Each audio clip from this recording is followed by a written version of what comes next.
Benjamin Howard extends his hand. A black man, $3,000 suit, $2.4 billion deal.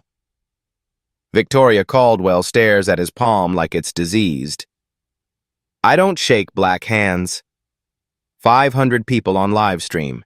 She doesn't lower her voice. 3 generations of Caldwells built this city, and you think your black money buys you a seat at our table? She laughs. You can wear your fancy suit, wave your billions, but you'll always smell like where you came from. She reaches past him, grabs a pen. Phones lift. Recording. The mayor looks away. No one defends the black man standing alone in a room full of cowards. Benjamin lowers his hand, face like stone. But by sunrise, every dollar she controls will vanish. 2.4 billion. Gone before she wakes, and she'll spend the rest of her life wishing she'd shaken his hand. Benjamin Howard doesn't raise his voice. He doesn't need to. Money speaks. He grows up in Greenville, South Carolina, working-class neighborhood. Small house with a leaky roof his father fixes every spring. Big dreams that don't fit inside those walls. His father, William Howard, spends 30 years in construction. First as a laborer, hauling bricks and mixing concrete under the Carolina sun. Then as the owner of a small contracting company, William Howard Construction, LLC. 3 trucks, 12 employees. A business card he designed himself. Enough to feed a family, not enough to change a city. William teaches his son 2 things. First, work twice as hard as everyone else because they're watching for you to fail. Second, time reveals everything, son. The truth always surfaces. Benjamin remembers his father coming home tired, dust in his hair, calluses on his hands. He remembers the rejection letters that arrived in plain envelopes.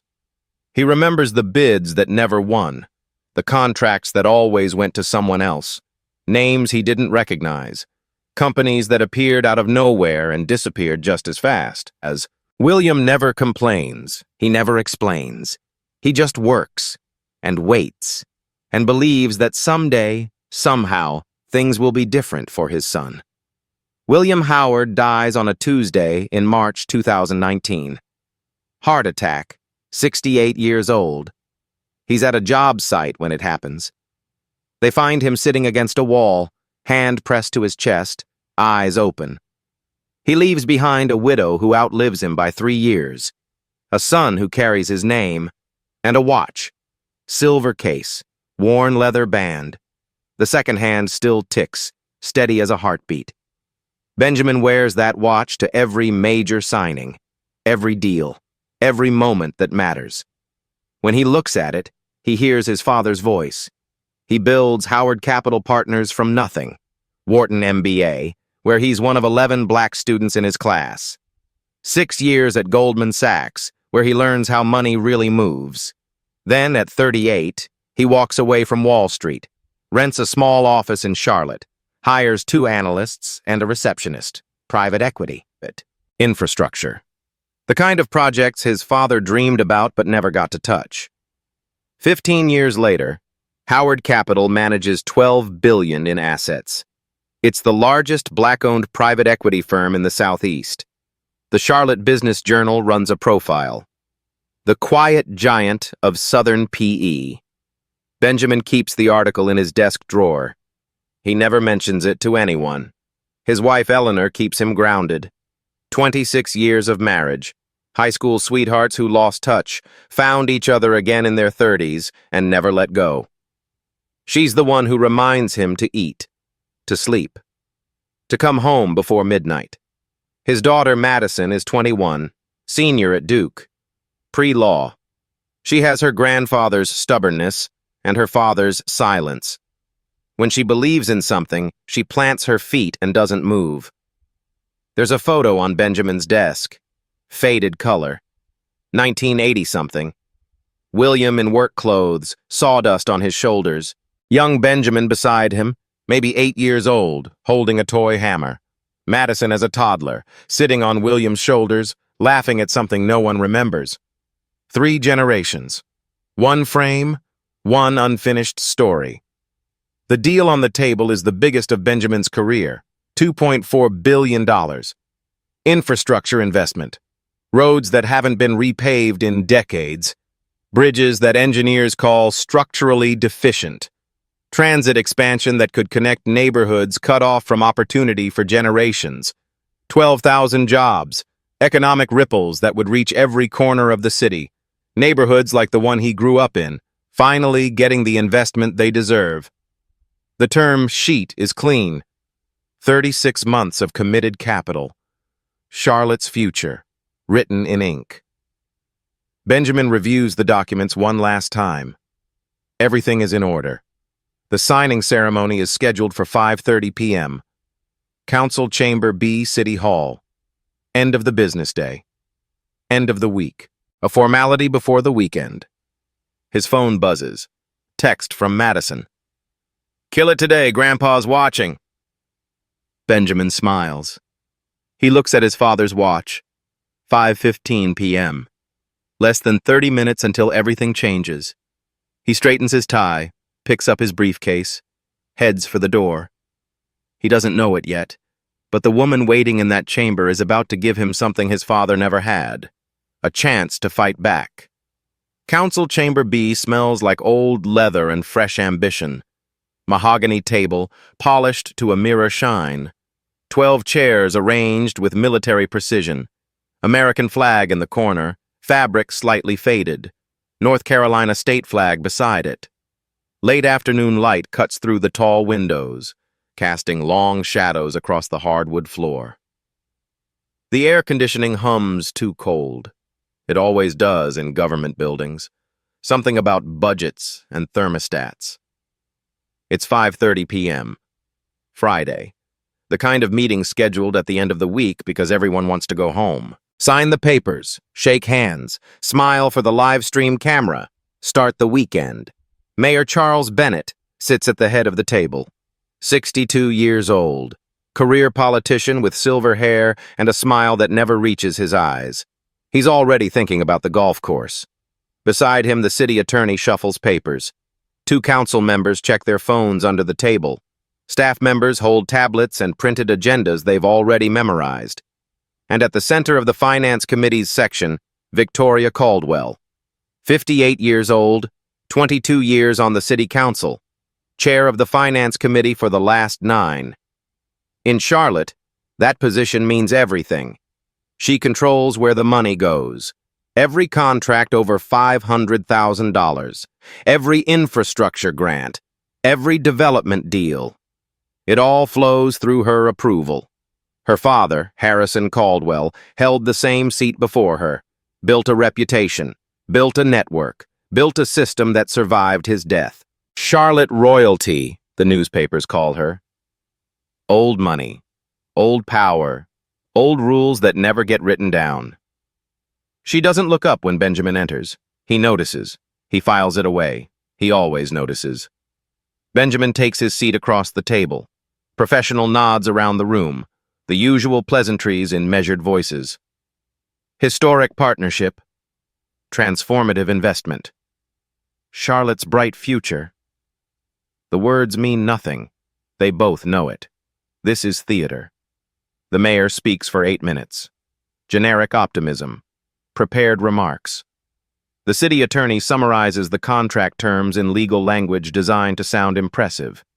Staff members read clauses no one listens to. Benjamin waits. He's heard it all before. He's ready. 5:42 p.m. The signing moment arrives. Benjamin rises first. He buttons his jacket, walks around the table toward Victoria, extends his hand. This is protocol. This is respect. This is how business is done. A handshake to seal the deal. A photograph for the press release. A moment of mutual acknowledgement. Victoria's eyes flick to his hand. 1 second. 2 seconds. Her jaw tightens, almost imperceptibly. The kind of movement you'd miss if you weren't looking. Benjamin is looking. Her hand stays at her side. She reaches past him. For a pen. Let's just get the paperwork done, she says. Her voice is flat, professional, empty, no eye contact. Benjamin's hand stays in the air for 3 seconds. 3 seconds is an eternity when 500 people are watching on the city's live stream. 3 seconds is long enough for everyone to see, long enough for everyone to understand. Slowly, he lowers his hand. His expression doesn't change. His pulse doesn't quicken. But something behind his eyes goes very, very still, like a door closing, like a decision being made. He sits, he signs, he doesn't say another word. The ceremony ends at 6:15 p.m. Staff members pack up folders. Council aides check their phones. The weekend begins for everyone else. No one shakes Benjamin's hand on the way out. No one meets his eyes. The room empties around him like water draining from a sink, except one person. A young aide stands near the door. Gregory Stone, 36, Victoria's chief of staff, ambitious in a way that shows. He's got his phone angled toward the table. Recording? Watching the live stream? Hard to tell. Benjamin files it away, files everything away. In the gallery, 2 older men in expensive suits watch the proceedings. Gray hair, gold cufflinks, the kind of wealth that doesn't need to announce itself. They nod at Victoria. She nods back, almost imperceptibly, almost. A council aide will later tell a reporter what she saw in that moment. Her exact words. Her face, it was like she'd been asked to touch something dirty. Benjamin leaves at 6:22 p.m. He doesn't say goodbye to anyone. He walks to his car. Black sedan. Quiet engine. The sun is setting over Charlotte.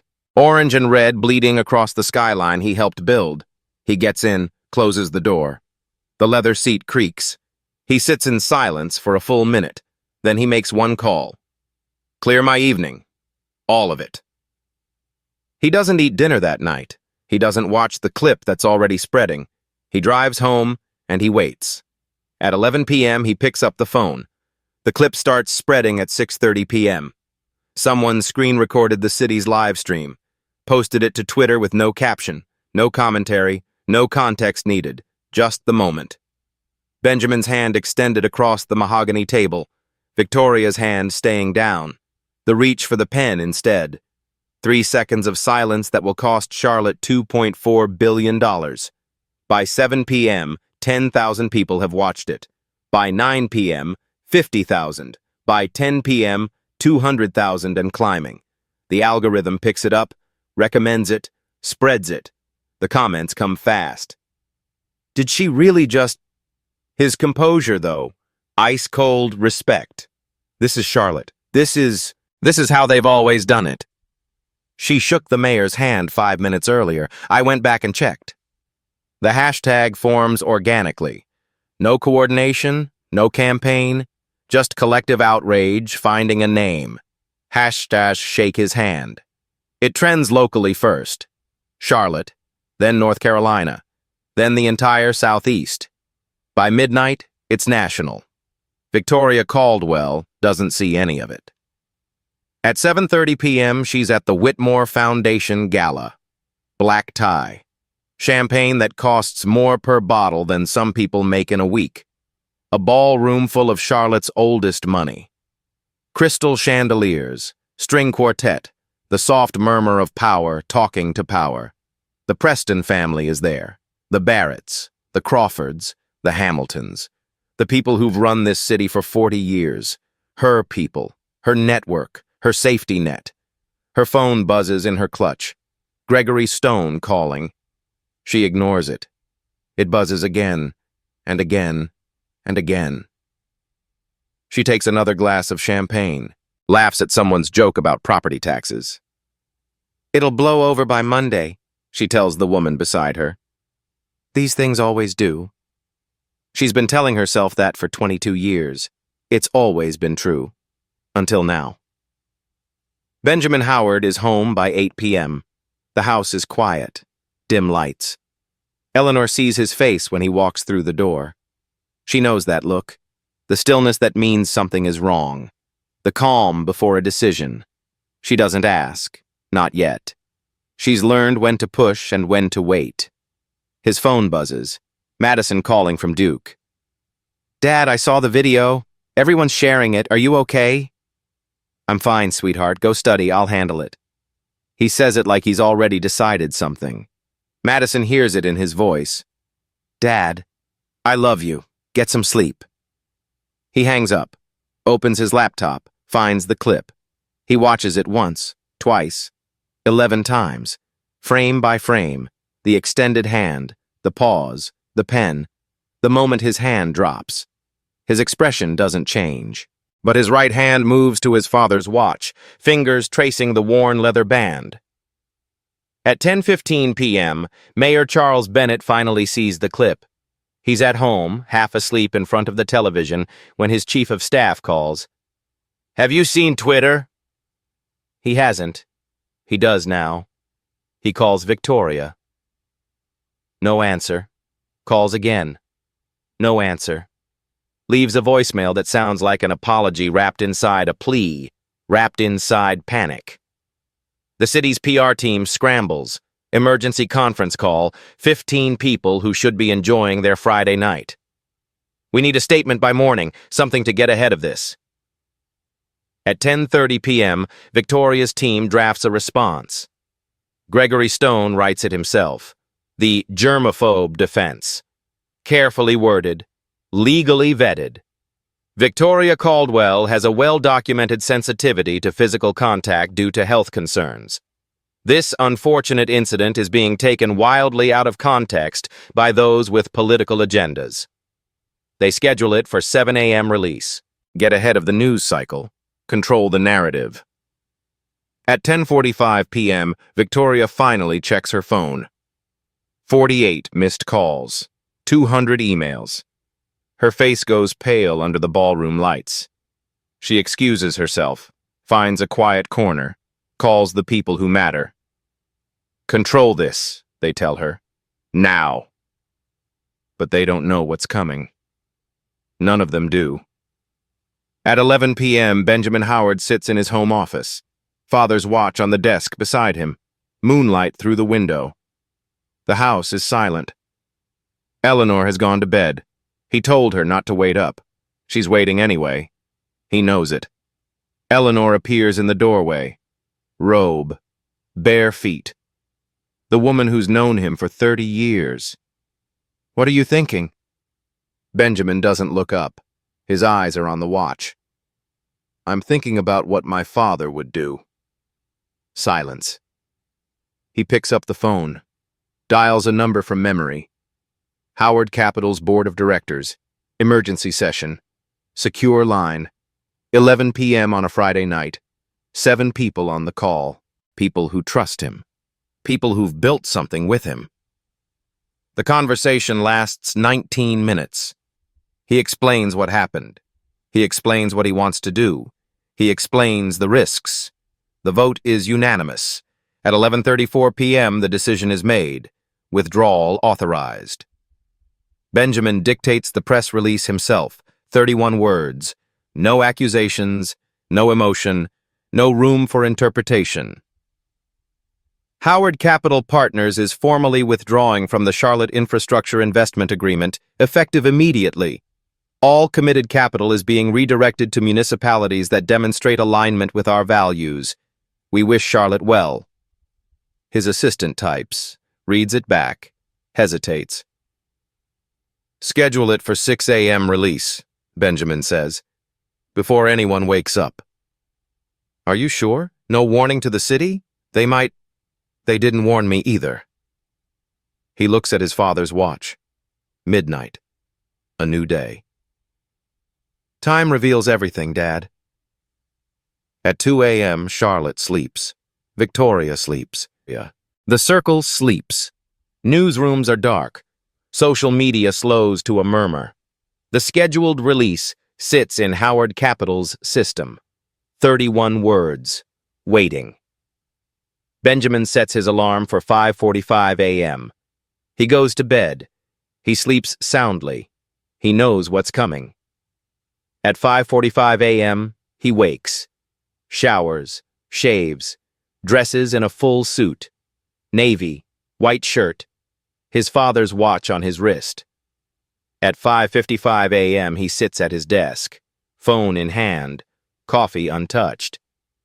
At 5:59 a.m. he watches the second hand tick, counts down. 6 o'clock a.m. Send it. The press release hits wire services at 6 o'clock a.m. sharp. Bloomberg, Reuters, Associated Press.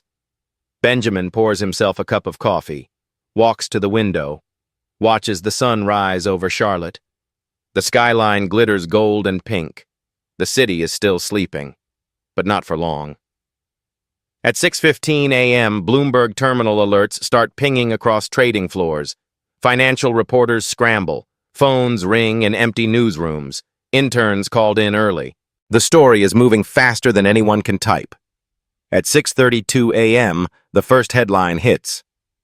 Howard Capital withdraws from Charlotte infrastructure deal. 2.4 B commitment. Gone. At 6:45 a.m., Mayor Bennett's chief of staff sees the headline on his phone. He spills coffee across his keyboard. Curses. Calls the mayor. "Charles, wake up. We have a problem." "What do you mean withdrew?" Bennett asks, voice thick with sleep. "I mean, it's gone. All of it.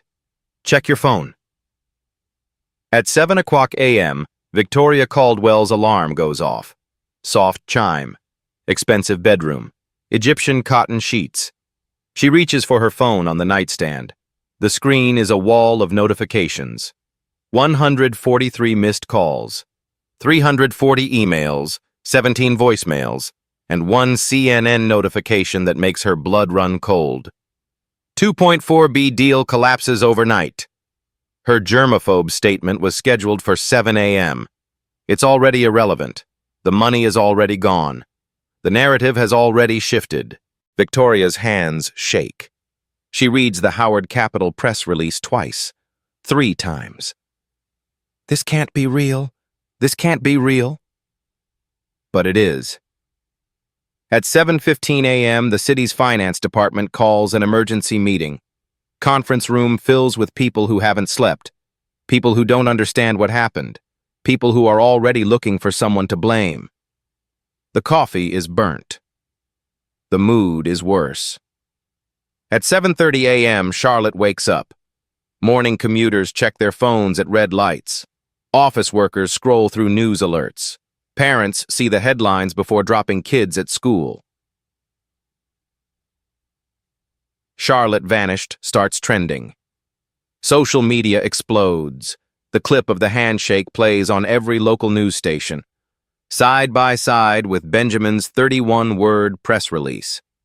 The contrast is devastating. The city's CFO pulls up budget projections, opens the spreadsheet that's supposed to show Charlotte's future. The $2.4 billion line item is marked committed.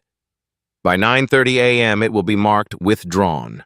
Red font, red flag, red future. 12,000 jobs, gone. Transit expansion, gone. Bridge repairs, gone. Neighborhood investment, gone. Emergency calls flood Howard Capital's switchboard. Every line goes to voicemail. The same recorded message, the same polite rejection. Mayor Bennett tries to call Benjamin directly. Voicemail. "Mr. Howard, please call me back. I'm sure there's been some misunderstanding. I'm sure we can work something out. I'm sure—" Benjamin doesn't call back. He sits in his kitchen drinking coffee, watching the morning news. Eleanor sits beside him, hand on his arm. Neither of them speaks. There's nothing to say. Charlotte's morning anchors stumble through the breaking story, reading teleprompters that were rewritten 10 minutes ago. We're still trying to understand what happened here. Sources tell us the withdrawal came without warning. What happened is simple. A woman refused to shake a man's hand, and the man refused to let it go. At 9:30 a.m., the city releases a revised budget projection. The $2.4 billion gap is highlighted in red. Journalists photograph it. The image goes viral within the hour. Victoria Caldwell is not at City Hall. Her office says health reasons. No one believes it. At noon, she's spotted leaving her home. Sunglasses covering most of her face, hair undone. She doesn't stop for the reporters camped on her lawn. She gets in her car and makes a call. "They're going to blame me. Fix this." The voice on the other end belongs to someone who's been fixing things in Charlotte for a very long time. Someone whose name will surface later. Someone who isn't used to being exposed. At 3 p.m., Benjamin Howard makes his only public appearance of the day. He steps outside Howard Capitol headquarters. Reporters surge forward. Cameras flash. Microphones thrust toward his face. He says 5 words. "Our Capitol will go where it's respected. That's business." He turns, walks back inside. The door closes behind him. No follow-up questions, no elaboration, no negotiation. Madison texts him, "Dad." He replies, "This is just the beginning." He doesn't know how right he is. By nightfall, the question changes. It's no longer, how did the money vanish? Everyone knows how. The new question, why did Victoria Caldwell refuse to shake his hand? And one journalist is already digging for the answer. Day 3. Charlotte is still reeling. The overnight vanishing dominates every headline, every talk show, every dinner table conversation. Economists calculate losses. Politicians point fingers. The city scrambles to find replacement funding that doesn't exist. Denise Morrison watches all of it from her desk at the Charlotte Tribune. She's been an investigative reporter for 15 years, started at a small paper in Raleigh, worked her way up through sheer persistence. Pulitzer nominee twice. Never won, but that's not why she does this. She's broken corruption stories in 3 states. Exposed a sheriff running a protection racket. Uncovered a pharmaceutical company hiding clinical trial deaths. She knows the difference between a scandal and a symptom. This handshake story, it feels like a symptom. "Everyone's asking how the money vanished," she tells her editor over lukewarm coffee. "Wrong question. I'm asking why she didn't shake his hand. Maybe she's just racist. Maybe. But she's also been on that council for 22 years. She's survived 3 mayors and 2 federal investigations. She doesn't make mistakes in public. So why did she make this one?" Denise starts pulling records. FOIA requests submitted before lunch. Source calls made during lunch. Contract databases pulled after lunch. 15 years of municipal spending patterns downloaded to her personal drive. The first emails surface on day 5. Victoria Caldwell's communications with city procurement, obtained through a FOIA request that almost got denied. Heavily redacted, but what remains is damning. Coded language.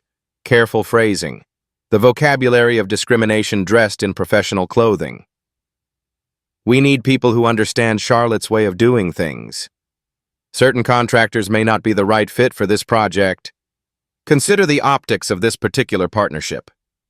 The pattern emerges slowly at first, then all at once, like a picture coming into focus. Black-owned firms systematically scored lower in bid evaluations. Not by much. Just enough to lose. Just 2 or 3 points on a 100-point scale. Just enough to justify giving the contract to someone else. Denise pulls 10 years of contract award data. 347 contracts over $1 million. The numbers are damning. 94% went to white-owned firms, despite Charlotte's Minority Business Enterprise Program, despite the city's public commitments to diversity and inclusion. Despite the press releases and the photo opportunities and the speeches about equity, the MBE program exists on paper. It's real enough to cite in grant applications. Small contracts go to minority firms, landscaping, janitorial services, small potatoes. But the major infrastructure work, the bridges, the highways, the transit centers, the projects that build generational wealth, that money flows to preferred vendors, always the same names, always the same families. Denise tracks down Raymond Foster on day 12, retired city contracts officer, 55 years old. Lives in a modest house outside Charlotte. He worked in procurement for 23 years. He knows where the bodies are buried. He doesn't want to talk at first. I have a pension. I have a family. Denise waits. She's good at waiting. They meet at a diner off I-85. Cracked vinyl booths, coffee that tastes like it was brewed yesterday, fluorescent lights that make everyone look tired. Raymond looks tired. He also looks relieved, like he's been waiting for someone to ask. Scores were adjusted after submission, he tells her. The words come slowly, like he's been practicing them for years. Criteria changed retroactively. Weights shifted. Everyone knew. No one said anything. Why didn't you speak up? Raymond stares at his coffee. The cup trembles slightly in his hands. I had a family, a pension, a mortgage. I told myself it wasn't my fight. He pauses, takes a breath. But that's not the whole story. What do you mean? It wasn't just Victoria. She's not the top. She takes orders. Denise leans forward. From who? Raymond pulls a napkin from the dispenser, borrows her pen, draws a circle. The Charlotte Circle. 6 families. 40 years. Billions of dollars. Their names written in blue ink on a paper napkin. Caldwell. Preston. Whitmore. Barrett. Hamilton. Crawford. They don't meet in public. They don't leave paper trails. They don't send emails or texts that can be subpoenaed. They rotate through board positions, city commissions, business associations, charitable foundations, hospital boards, university trustees. The power changes hands, but never leaves the circle.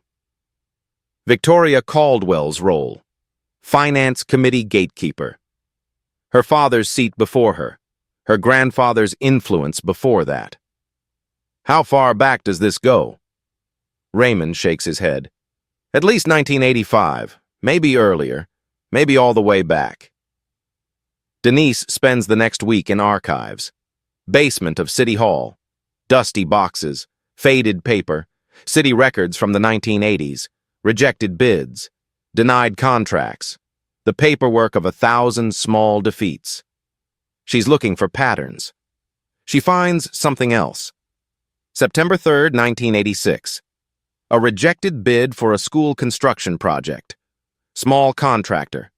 15 years of documented experience. Clean safety record. Competitive pricing. The company name, William Howard Construction, LLC. William Howard, Benjamin's father. Rejection reason, typed on city letterhead. Does not meet experience requirements. 15 years of experience. Doesn't meet requirements. The logic doesn't hold. It was never supposed to. The signature at the bottom of the rejection letter, Harrison Caldwell, Finance Committee Chair, Victoria's father.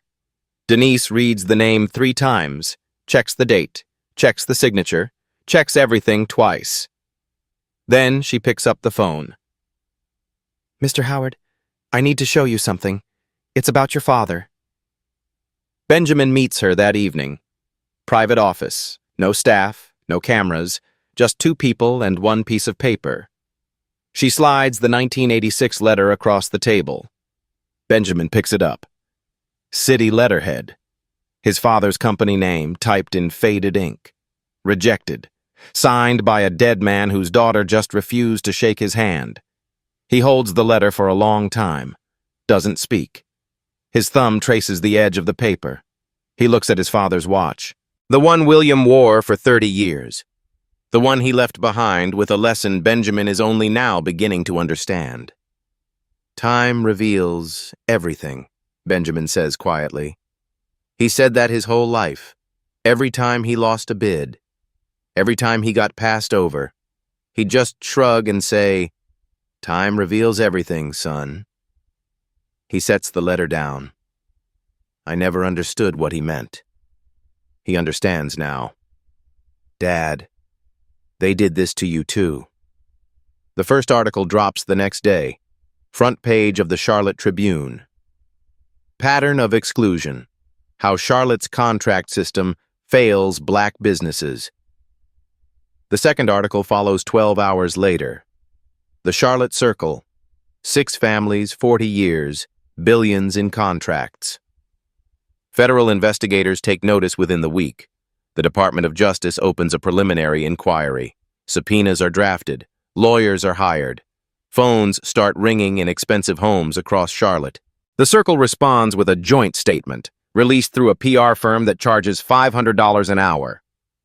Baseless conspiracy theories from a disgruntled billionaire seeking revenge for a personal slight. But the receipts are piling up. And Denise Morrison isn't finished.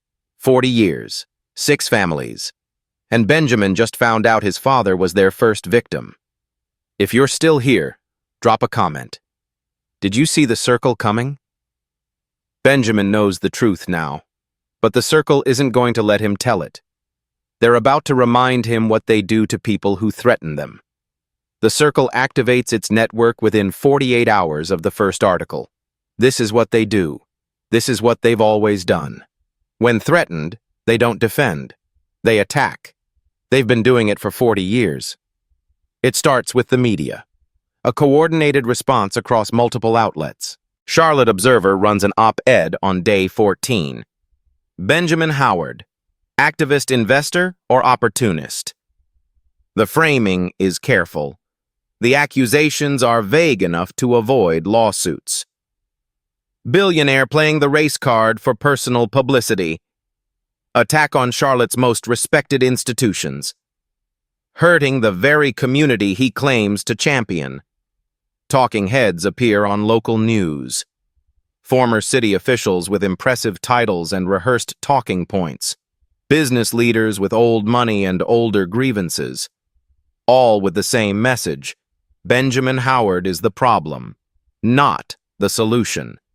Denise Morrison's editor receives calls from concerned advertisers, major corporations, old Charlotte money. The message is polite and devastating. Balance your coverage or lose your funding. The threats arrive next. A letter appears at Howard Capital headquarters on day 15. No return address. Hand-delivered during the night. Security cameras show nothing useful. Inside, a single sheet of paper. Typed. No signature. Know your place? Charlotte was fine before you. It'll be fine after you're gone. Benjamin reads it once. Hands it to his security team. Doesn't mention it to Eleanor.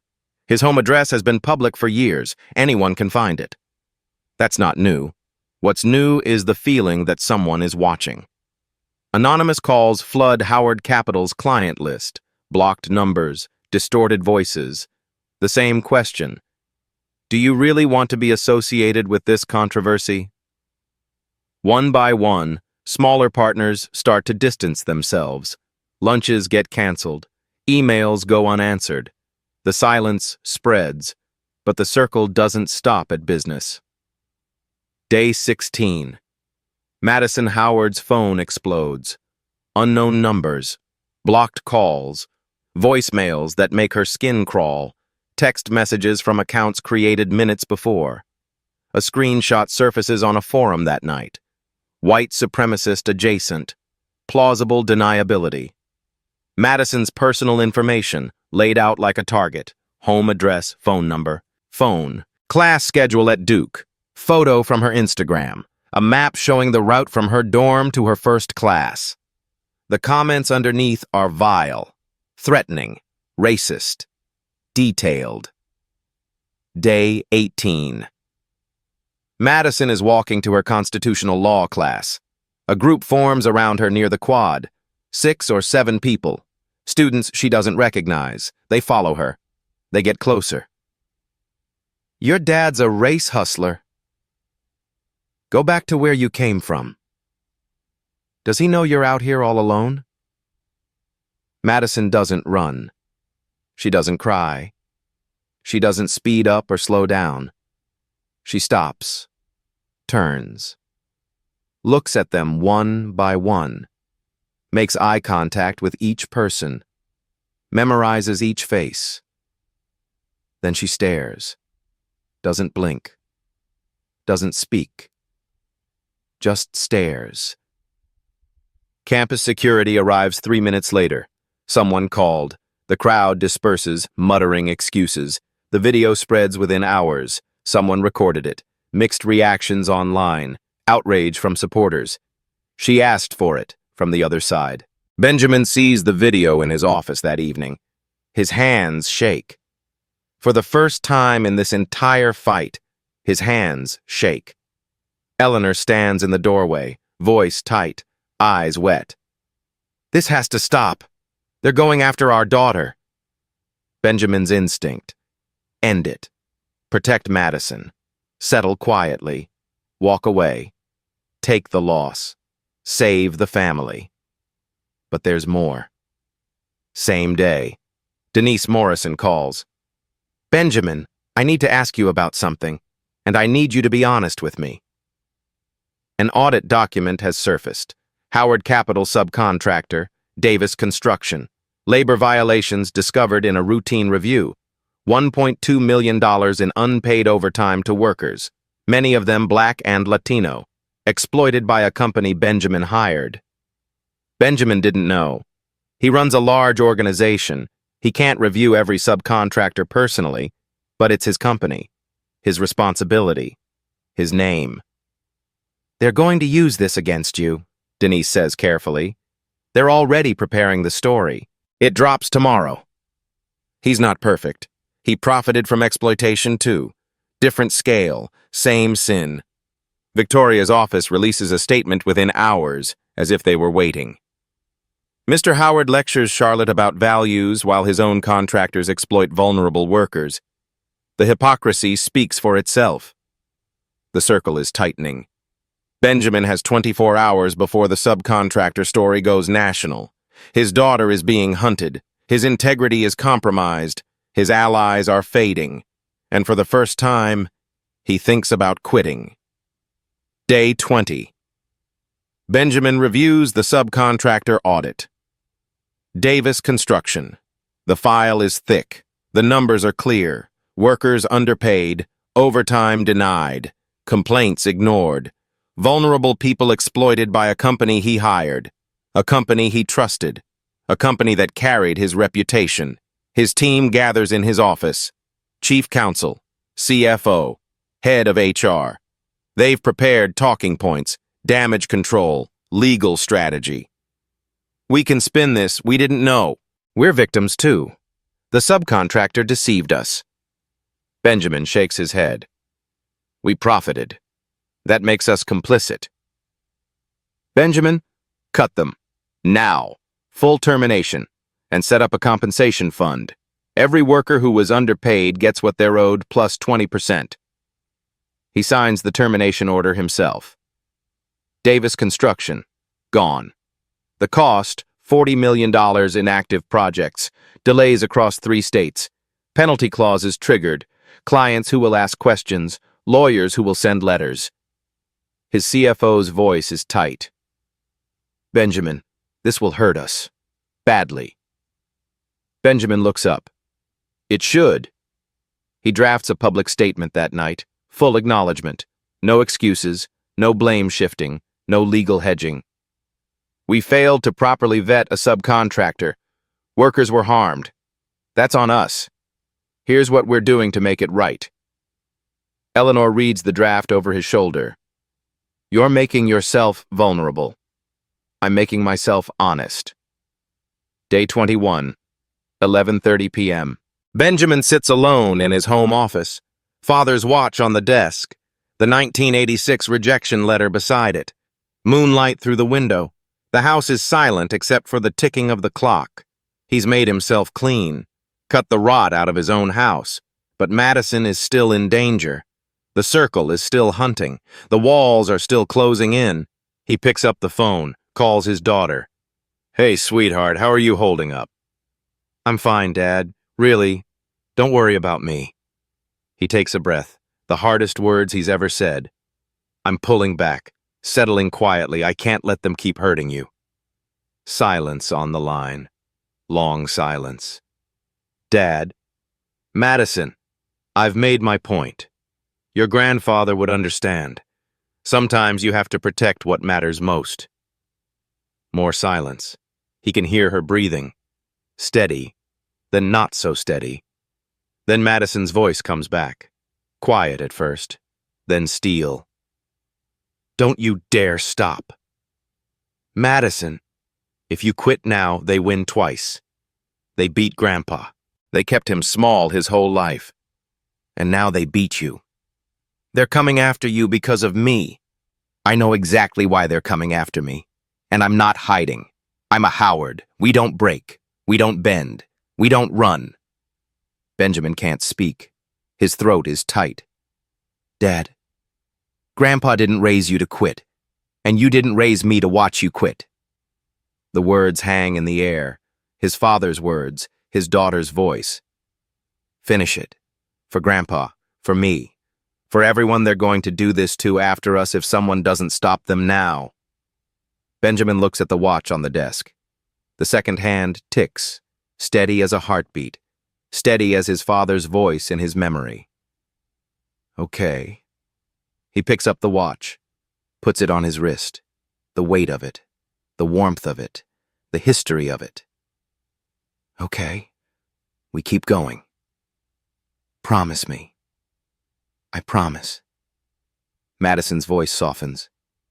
I love you, Dad. I love you too, sweetheart. Now go get some sleep. I'm a Duke student. We don't sleep. Despite everything, despite all of it, he laughs.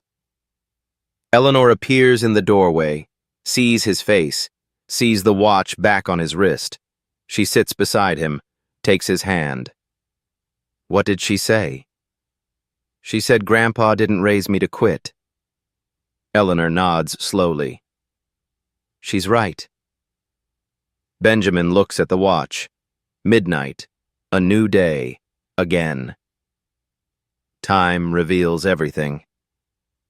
But this time he says it like a promise. His daughter just told him not to quit. His father's watch is on his wrist, and he's about to find out what 40 years of secrets look like in daylight. Tomorrow, Madison Howard is going to show the world what a Howard looks like under pressure. Day 25. The Black Business Coalition meets in Charlotte. Private conference room. Security at the door. No press allowed. Patricia Owens presides. She's known Benjamin for 20 years. Known the system for longer. 34 business owners sit around the table. Contractors who build hospitals. Suppliers who stock schools. Service providers who keep the city running. The backbone of Charlotte's economy, invisible in the headlines. Many of them have their own Victoria Caldwell stories. Rejected bids, ignored proposals, meetings canceled at the last minute, deals that fell through for reasons no one would explain. They've never told these stories publicly. Too risky, too costly, too much to lose. Until now. Patricia calls the vote. It's unanimous. Not a single dissent. Joint statement of support. Every name attached.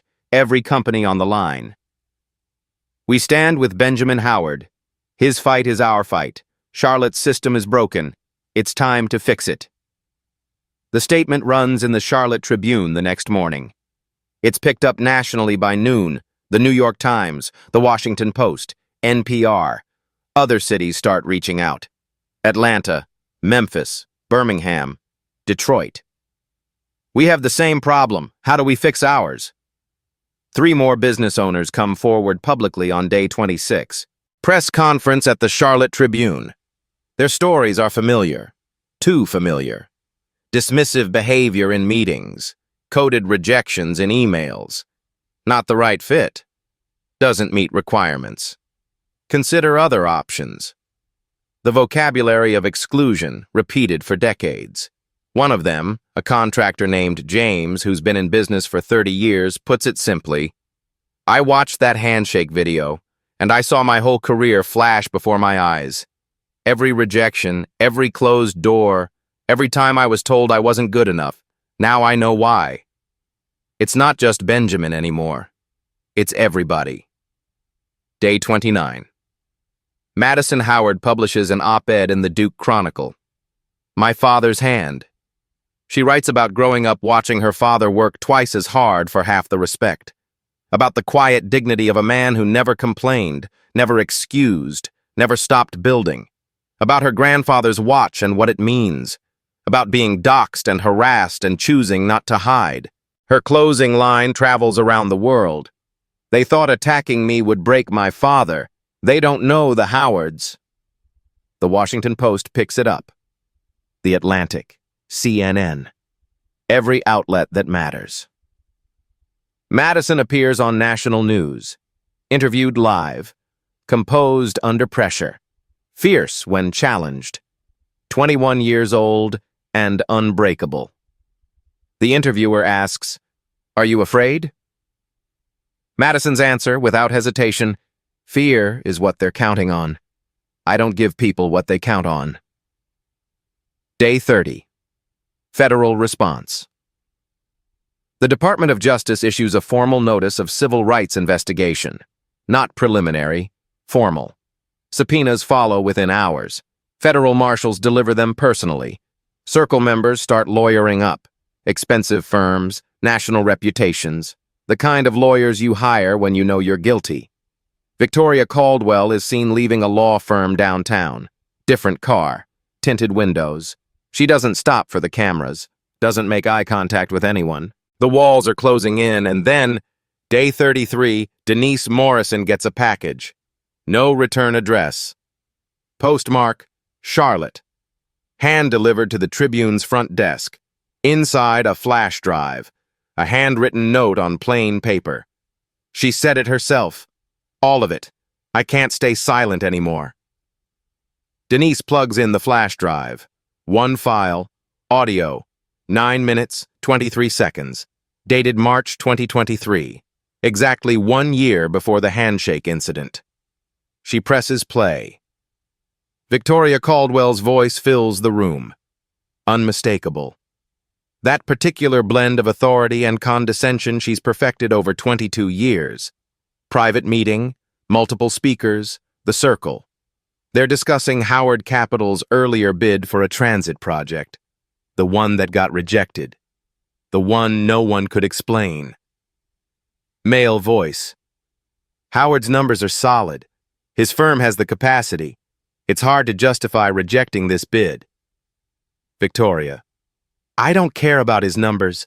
I'm not putting city money in the hands of people like that. Find another bidder. Someone we can work with. Male voice, cautious. Victoria, be careful how you... Victoria. This is Charlotte. My Charlotte. My father's Charlotte. Those people can build their little businesses, get their little contracts, photo opportunities, ribbon cuttings. But the big money stays where it belongs, with families who built this city, not with someone like him. The contempt in her voice is unmistakable. Someone like him. The pause before she says it, the way she spits out the words. The recording continues. 9 minutes and 23 seconds of Charlotte's power structure discussing how to manipulate a bidding system. Specific scores, specific adjustments, specific outcomes. Laughter, casual, like they're planning a golf outing, like they've done this 100 times. Because they have. The same package contains documents, financial records, shell company registrations, bank transfers, Piedmont Holdings, LLC, registered to a law firm, but funds flowing directly to the Preston family, Queen City Development Partners. On paper, an independent contractor, in reality, a pass-through for the Whitmores, Charlotte Heritage Foundation, a charitable organization that's never filed public financials. 40 years of receipts, all in one envelope. Someone inside the circle decided to talk. Denise calls her editor. I need legal to clear this tonight, whatever it takes. The audio forensics team works through the night. Specialists brought in from New York. No edits, no splices, no signs of manipulation. The recording is authentic. Day 34. The story publishes. Front page, above the fold. Website crashes twice from traffic. Victoria Caldwell's private words, audio reveals discriminatory scheme. Audio clips embedded in the article. Everyone can hear it for themselves. Her voice, her words, her contempt. Victoria's response comes within hours. Prepared statement. Paired. Legal letterhead. This recording has been doctored and taken wildly out of context. This is nothing more than a witch hunt orchestrated by those who seek to divide our community. The Circle issues a joint denial through the same PR firm, same language, same playbook. A coordinated attack on Charlotte's most respected business community. But the voice is hers. The documents are real. And the public has already made up its mind. Benjamin listens to the recording once, in his office, door closed, alone. He doesn't play it again. Once is enough. He looks at his father's watch. The same watch William wore when he got the rejection letter in 1986. The same watch he wore every day until he died. Time reveals everything. Yes, it does. His spokesperson issues a statement. Brief. Dignified. The truth has a way of surfacing. We look forward to the City Council's next steps. City Council calls an emergency session, scheduled for day 40. Public hearing, full transparency. Victoria Caldwell stops answering her phone. Gregory Stone, her chief of staff, resigns. Personal reasons. No further comment. Somewhere in Charlotte, 6 families are making very expensive calls to very expensive lawyers. The hearing is set. 7 days away. And Victoria Caldwell is running out of friends. Day 40. Council Chamber B. The same room. The same mahogany table. The same tall windows. Different energy. Public gallery is packed 20 minutes before the doors officially open. Overflow crowds in the hallway. Security doubled, then tripled. 52,000 people watching on live stream. National press credentialed and positioned. Cameras everywhere. Benjamin sits in the gallery. 3rd row. Eleanor beside him holding his hand. Madison flew in from Duke last night. She sits on his other side. 3 generations of Howards watching. Victoria Caldwell sits at the witness table. Expensive suit. Careful makeup. Her attorney beside her, legal pad ready. The Circle members watch from the gallery. 3 present, 2 absent, all represented by counsel. The evidence is presented first. Denise Morrison testifies. Investigation process. Document authentication. Chain of custody. Raymond Foster testifies. 23 years of silence. 40 years of corruption. Names, dates, amounts. The audio plays in full. 9 minutes, 23 seconds of Victoria Caldwell's voice filling the chamber. Every word, every pause, every laugh. Those people. Someone like him. The big money stays where it belongs. No one speaks while it plays. No one moves. The chamber is silent except for her voice, echoing off the walls. 3 victim business owners testify. 15 years of pattern. Rejection after rejection. Career after career. Dream after dream. The 1986 letter is entered into evidence. Exhibit J, William Howard's name. Harrison Caldwell's signature. Father to father. Generation to generation. Victoria's attorney objects. Overruled. Objects again. Overruled. Objects a 3rd time. The council chair doesn't even respond. Victoria is invited to make a statement before the vote. She speaks for 11 minutes. Every word rehearsed, every gesture calculated. Witch hunt. Billionaire with a grudge. Political theater. My father's legacy. 22 years of service. Friendships across all communities. She does not apologize. She does not explain the recording. She does not acknowledge William Howard's name. Vote called. Removal from Finance Committee Chair. First count, 6-5, in favor of Victoria. Gasps in the gallery. Someone shouts. Security moves. Benjamin's face, stone. His hand tightens on Eleanor's. Madison whispers, "It's not over." Procedural challenge from the floor. Councilmember Davis. One vote was unclear. Counted incorrectly. Recount requested. 30 seconds of silence. Longest 30 seconds of Benjamin's life. Council Chair.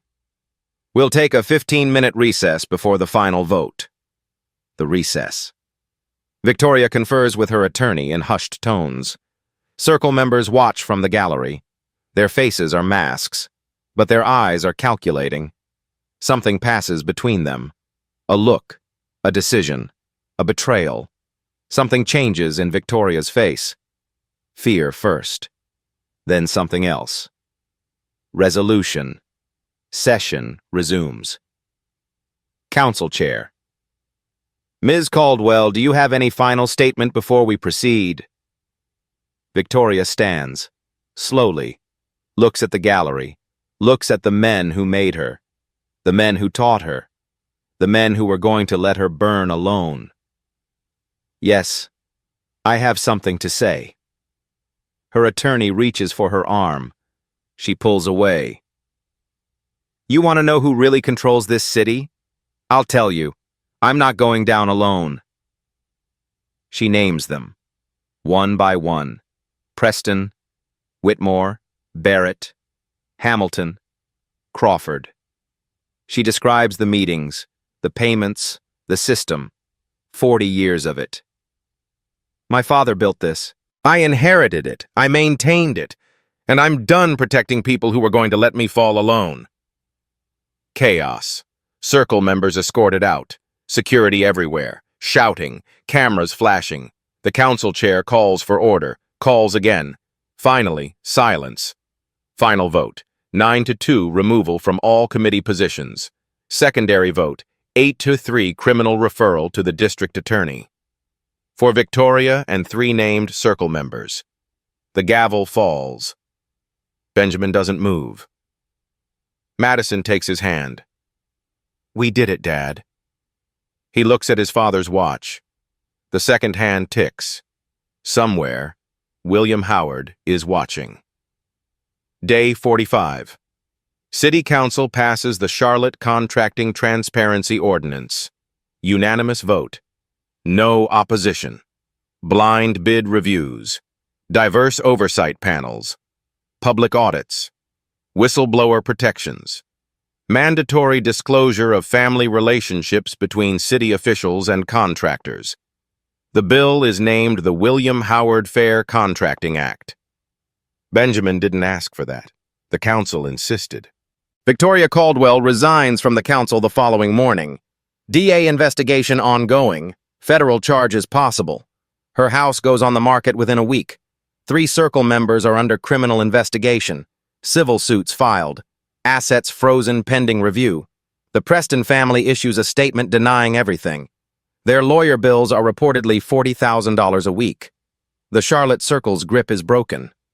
Not erased, but broken. Raymond Foster consults on reform implementation. He sleeps through the night now.